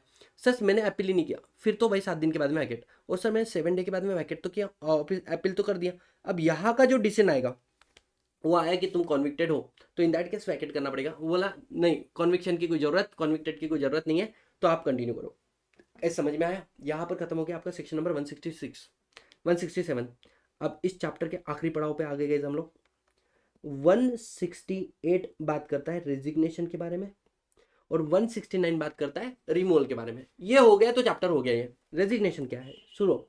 अगर कोई भी डायरेक्टर चाहे तो वो कंपनी को नोटिस दे देगा, और उस नोटिस में लिख के दे देगा कि भाई मैं रिजाइन कर रहा हूँ कंपनी से। कंपनी इस चीज को नोट करेगी, अपने वेबसाइट पे अपलोड करेगी, और साथ ही साथ में बोर्ड रिपोर्ट में भी ये बात बता देगी कि ये व्यक्ति कंपनी का डायरेक्टरशिप छोड़कर चले गया। अब इसके बाद में कंपनी ये बात DIR 12 के अंदर किसको बताएगी? ROC को बताएगी। और इस डायरेक्टर के पास ऑप्शनल है कि अगर वो चाहे तो DIR 11 के अंदर रीजन बता सकता है कि क्यों वो ऑफिस छोड़ के जा रहा है, क्योंकि शायद कंपनी ना बताए सही रीजन, तो ऑप्शन है, कंपलसरी नहीं है। अच्छा, जिस दिन इसने ऑफिस को किया वैकेट, मतलब रिजाइन, उसके बाद में भी आप लायबल तो रहोगे, किसके लिए? Act done during tenure. जब तक डायरेक्टर थे तब तक तुमने जो कांड किए वो कांड तुम्हारा पीछा छोड़ने वाले नहीं, उसके लिए तुम बाद में भी लायबल रहोगे। और लास्ट वाला पॉइंट क्या बोला गया यहाँ पे, कि जो व्यक्ति है इफेक्टिव डेट ऑफ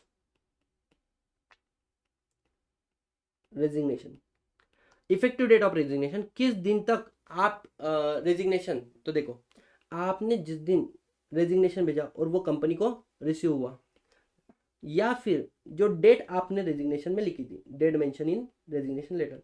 मानो मैंने डेजिग्नेशन में लेटर में डेट लिखा था 1 अप्रैल 2026, लेकिन वो कंपनी को कब मिला? वो कंपनी को मिला 10 अप्रैल 2026। बेटा बताओ रेजिग्नेशन कब से वैलिड है, 1 अप्रैल से या 26 से? तो हमेशा याद रखना यहाँ पर है whichever is later, whichever is later. ये क्या हो गया गाइस? ये हो गया आपका 168 जो बात करता है रेजिग्नेशन। 169 ये बात क्या की करता है? ये बात करता है गाइस रिमूवल, रिमूवल के बारे में। एक डायरेक्टर को रिमूव करने के लिए हमने सेक्शन 150 में देखा था कि मेंबर क्या देंगे? स्पेशल नोटिस देंगे अंडर सेक्शन 115 के अंदर कि इस व्यक्ति के जगह पे किसी और को अपॉइंट करो या इसको हटाओ।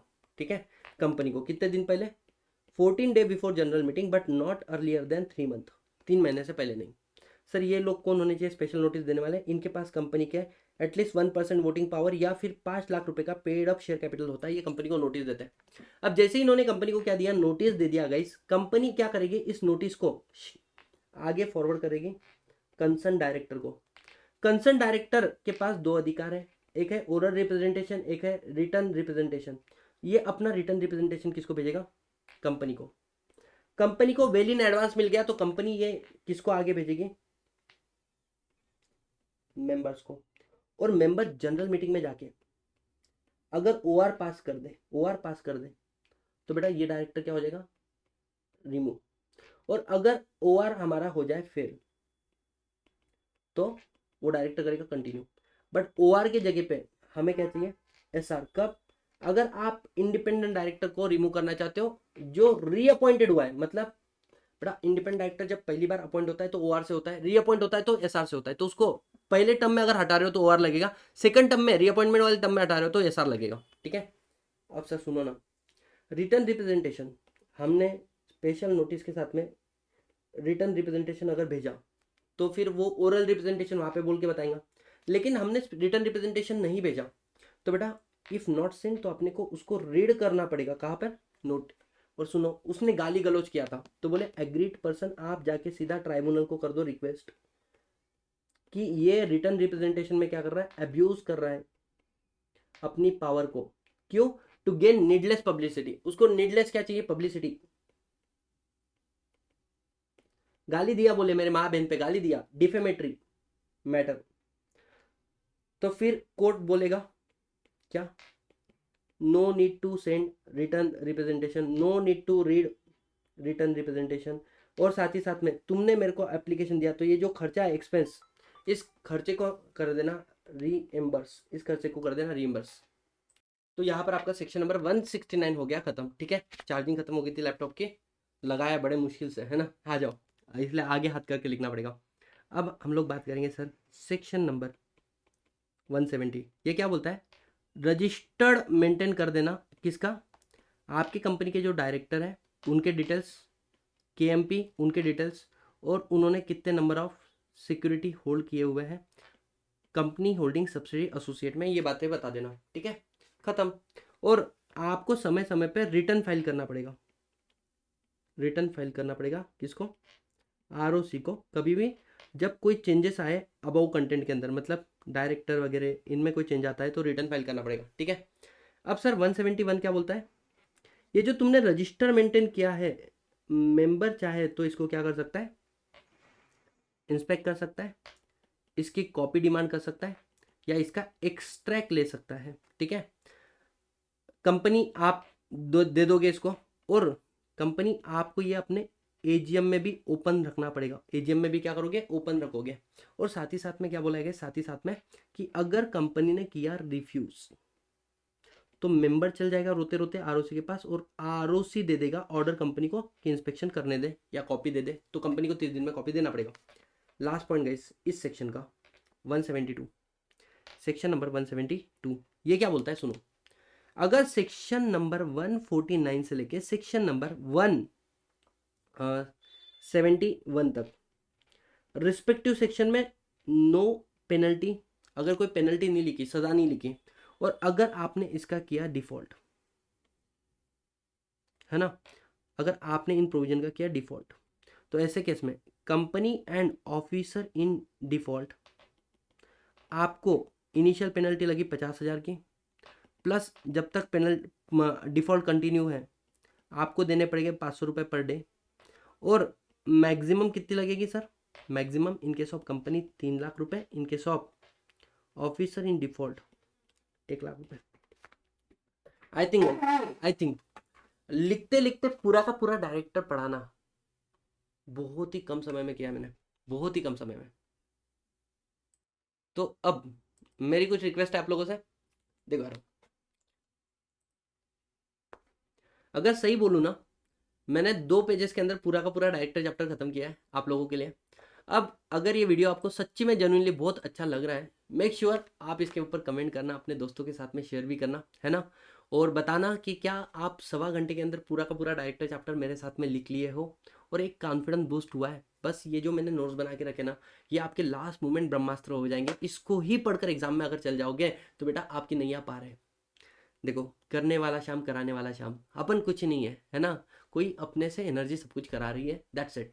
सो thank you so much guys, see you all in the next video. और क्या आपके इमोशन है, फीलिंग्स है toward this revision lecture, let me know in the comment box. Thank you so much guys, चलो यार। और किसी को हमारे लेक्चर परचेस करने, let them know someone is there, है ना, जो पढ़ाता है अच्छे से। चलो।